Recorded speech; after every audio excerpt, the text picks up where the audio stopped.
የተወደዳችሁ እንዴት ናችሁ? ይህ አርስ ስፔሻል ነው።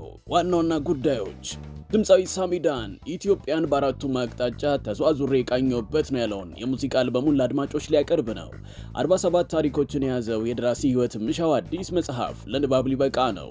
ወጣቷ ድምጻዊት ሀና ግርማ ከቀናት በፊት ለአድማጮች ያደረሰችው ሃዬ የተሰኘው ሙዚቃዋ ለሐረር የጻፍኩት የፍቅር ደብዳቤ ነው አለች። መልቲ ተውኔት በአዲስ አቀራረብ ወደ መድረክ ሊመለስ ነው። መመለሻ ቀኑም ተቆርጦለታል። እነዚህንና ሌሎችንም የአርስ ስፔሻል የኪነትና ኩነት መረጃዎች እናቀርብላችኋለን። አብራችሁን ሆኑ። ከራስ ጋር ንግግር የተሰኘው የመጀመሪያ ሙዚቃ አልበሙ ሰፊ ተቀባይነትን ያገኘበትና ከሙዚቃ ወዳጆች ጋር የተዋወቀበት አልበም ነው። ሙሉ ስሙ ሳሙኤል ብርሃኑ፣ በመድረክ ስሙ ሳሚዳን።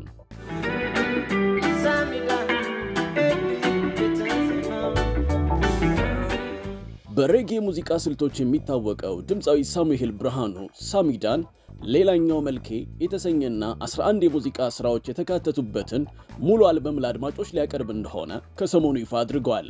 የሳሚዳን ሌላኛው መልኬ ከአዲስ አበባ እስከ ድሬዳዋ፣ ከጎንደር እስከ አርባ ምንጭ፣ አክሱም በርካታ የኢትዮጵያ አካባቢዎችን በመዘዋወር የተሰራ እንደሆነም ተገልጿል። በዚህ አልበም ጉዞ ውስጥ በርካታ አጋጣሚዎች እንደነበሩትም ድምጻዊው ተናግሯል። በተጨማሪም በአዲሱ አልበም ሳሚዳን ከሚታወቅበት የሬጌ አዘፋፈን ስልት ለየት ያለ ድምጽ ይዤ መጥቻለሁም ብሏል። የምታወቀው እንደምታውቁት በሬጌ ዘርፍና በአፍሮቢት እንዲሁም አንዳንዴ በድሪል ብቻ ዘመናዊ በሆኑ የሙዚቃ አይነቶች ነው የምታወቀው። አንደኛው የመጀመሪያው ምክንያቴ ይህንን ቴስት ትንሽ ቀየር አድርጌ ደግሞ ለመምጣት ነው። ባዘፋፈንም በዜማ ሂደትም በሌላው ወደ እናንተ ስመጣ ለየት ያለ ድምጽ ከኔ በደንብ የማጠብቁትን አይነት አንግል ለመምረጥ ነው። ሌላ ጣዕም ይዤ እመጣለሁ ብዬ አስባለሁኝ። ሳሚዳን ስለ አልበሙ ስለነበረው ጉዞ የሰው ልጅ እንደ ሁኔታው እንደ እንቅስቃሴው እንደ ተጓዘበት ርቀት እየተፋቀ እየተገለጠ የሚታይ ብዙ መልክ አለው ያለ ሲሆን በሙዚቃ ስራዎቹ ላይ ለተሳተፉ የሙዚቃ ባለሙያዎች ሁሉ ምስጋናውን አቅርበዋል። የሳሚዳን አዲስ አልበም የፊታችን ማክሰኞ ህዳር 9 2018 ዓ.ም ለአድማጮች ይቀርባልም ተብሏል። ሳሚዳን ከዚህ ቀደም ከራስ ጋር ንግግር፣ ስበት፣ 11 ገጾች፣ ቅጽበት የተሰኙ የሙዚቃ አልበሞችን ወደ አድማጮች ማድረሱ ይታወሳል። 47 ታሪኮችን የያዘው የደራሲ ህይወት ምሻው አዲስ መጽሐፍ ለንባብ ሊበቃ ነው። ዥዋዥዌ የተሰኘ ርዕስ የተሰጠው የደራሲ ህይወት ምሻው 6ኛ መጽሐፍ ቅዳሜ ህዳር 6 2018 ዓ.ም ተመርቆ ለንባብ ይበቃል ተብሏል። ደራሲዋ ስለ አዲሱ መጽሐፏ ዥዋዥዌ 47 የዘመን ማስታወሻ ታሪኮችን የያዘ ሲሆን የተስተካከለና የተመሰቃቀለ፣ የተሳካና የተሰናከለ፣ የሚያምርና የሚያስቀይም፣ የሚያስደስትና የሚያምር፣ የሚያኮራና የሚያሳፍር ዘመነኛ ኢትዮጵያዊ ህይወታችንን እንደወረደ የሰነድኩበት ነው ስትል ለአርቱ ስፔሻል ተናግራለች። የሚያደርገው ያው ርዕሱ ዥዋዥዌ ቢሆንም ተቀጥላለው ርዕሱ ላይ የዘመን ማስታወሻ ታሪኮች ብዬ ተመረበታለሁ። ይሄ የሚሆነው ደግሞ ከሌሎቹ መጽሐፎች በተለየ ሁሉም ታሪኮች አሁን ኢትዮጵያውያን በኢትዮጵያ የሚኖሩ ኢትዮጵያውያን በተለይ ከዘመኑ ለውጦች ጋር ከሚከሰቱ ፖለቲካዊ ሆነ ማህበራዊ ጉዳዮች ጋር እንዴት ብለው እየኖሩ ነው የሚለውን ነገር በመደበኛ ኢትዮጵያውያን ታሪክ ውስጥ ለመዘገብ የሞከርኩበት ነውና ይሄንን ዘመን እንግዲህ ወደፊት ኢትዮጵያውያን መለስ ብለው ሲቃኙት እንዴት ነበር አኗኗራቸው፣ እንዴት አለፉት፣ ያንን ጊዜ እንዴት ኖሩት ነው ቢጠይቁ መልስ ሊሆኑ ከሚችሉ መጽሐፍት መካከል እንዲሆን አድርጌ ነው የሰነድኩት። አዲሷ መጽሐፏ ከዚህ ቀደም ለንባብ ከበቁ መጽሐፍት ምን ለየት ያደርጋልም ብለን ጠይቀናታል። ደራሲዋ ምላሽ አላት። 47 ታሪኮችን አካቷል። 255 ገጽ ነው።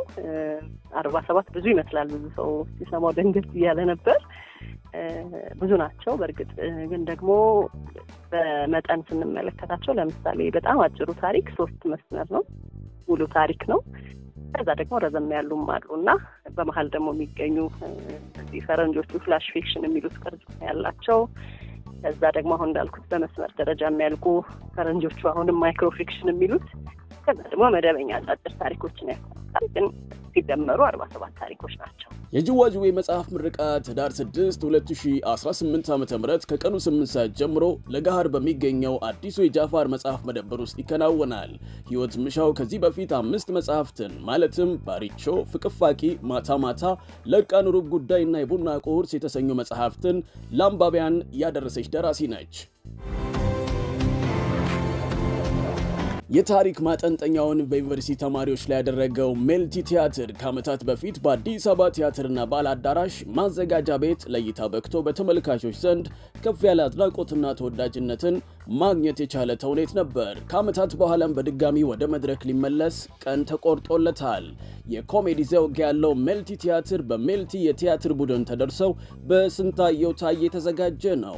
የቲያትር ወዳጆች እርካታን ለመሙላት በማሰብ ለአንድ ዓመት ያህል በተዋናይ መረጣ አልባሳትና መሰል ሙያዊ ዝግጅቶች ላይ ቆይቷልም ተብሏል።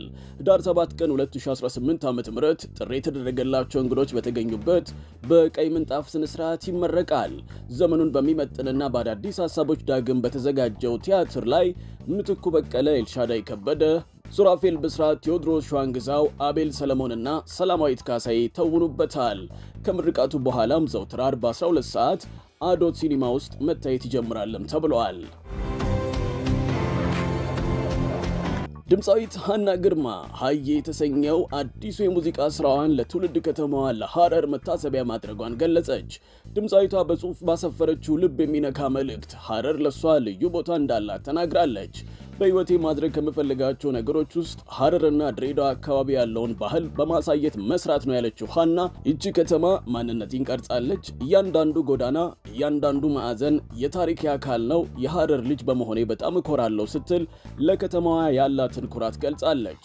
ሃና ግርማ በመልእክቷ አዲሱ ስራዋ ለከተማዋ ያላትን ጥልቅ ስሜት እንደሚገልጽ በመጠቆም እያንዳንዱን ዳርቻና የያዘውን ትዝታ ናፍቃለሁ፣ ይህ ዘፈን ለሐረር የጻፍኩት የፍቅር ደብዳቤ ነው በማለትም ተናግራለች።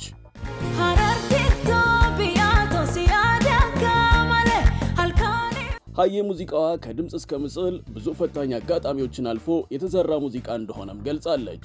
የሙዚቃ ቪዲዮ ጉርስም ቁንዱዶ ተራራ ላይ የተቀረጸ ሲሆን በሙዚቃው ግጥምና ዜማ አቡዲና አሚጢቆ ተሳትፈውበታል።